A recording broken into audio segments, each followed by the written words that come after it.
कहावत है, जब अपनों पर आती है तभी समस्या समझ में आती है, वरना दूसरों का दुख तो हमेशा ही लोगों को हल्का लगा है। राजस्थान की राजनीति में भी कुछ ऐसा ही हुआ। पूर्व सीएम वसुंधरा राजे के एक बयान ने जिसमें अधिकारियों को चेतावनी दी। राजे ने साफ कहा कि 1 घंटे में अधिकारी फोन उठाएं और काम करें या भुगतने के लिए तैयार रहें। अब कांग्रेस ने क्या कहा, राजे का कौन सा नेता अधिकारियों से परेशान हुआ, सब बताते हैं। पर उससे पहले आपसे एक सवाल कि क्या आपके इलाके में भी अफसरशाही हावी है?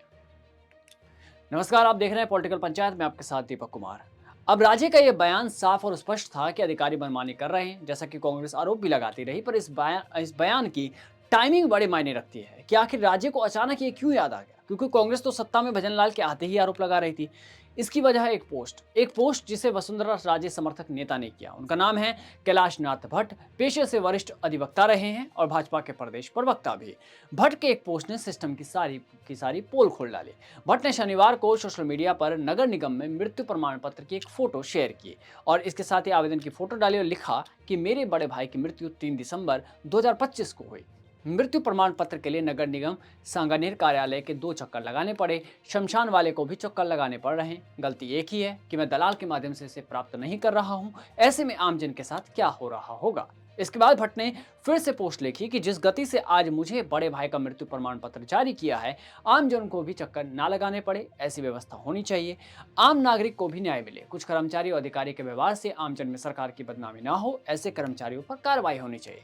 भट्ट ने एक और अन्य पोस्ट किया, यानी एक और पोस्ट लिखा कि मैं पिता के मृत्यु प्रमाण पत्र के लिए भी नगर निगम 4 बार गया, बार बार कमी बताते गए, फिर पैसे की डिमांड की, प्रथम श्रेणी मजिस्ट्रेट का शपथ पत्र यानी एफिडेविट देकर मृत्यु प्रमाण पत्र लिया। निगम के कर्मचारी मृत्यु प्रमाण पत्र की भी रिश्वत लेते हैं, यही हाल है।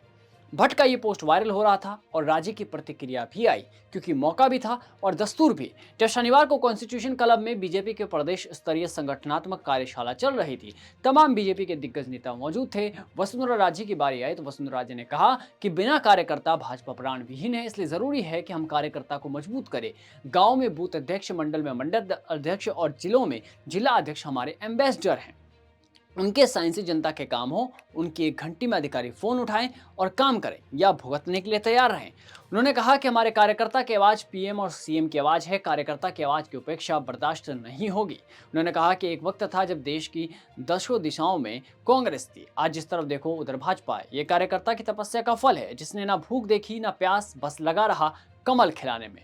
वसुंधरा राजे के इस गुस्से और विरोध के बाद कांग्रेस का भी जवाब आया। राजस्थान महिला कांग्रेस की प्रदेशाध्यक्ष सारिका सिंह ने बीजेपी सरकार पर तंज कसते हुए कहा कि राजस्थान में सरकार पर ब्यूरोक्रेसी हावी है। उन्होंने कहा पिछले 2 वर्षों से स्थिति यह है कि ना तो भाजपा के कार्यकर्ताओं की सुनी जा रही है और ना ही चुने हुए जनप्रतिनिधियों की। अफसरशाही के हावी होने के कारण सरकार पूरी तरह विफल साबित हो रही है। ऐसे में सवाल उठता है कि आखिर सरकार क्या ब्यूरोक्रेसी पर निर्भर हो चुकी है? क्या आम जनता की आवाज सरकार तक पहुंच ही नहीं पा रही? क्या ब्यूरोक्रेसी द्वारा दिए गए आंकड़ों को देखकर ही सरकार भरोसा कर रही है, बल्कि धरातल पर कुछ खास नहीं हो रहा? ये तमाम सवाल सरकार से भी हैं और आपसे भी। आप अपना जवाब कमेंट बॉक्स में जरूर दें। धन्यवाद।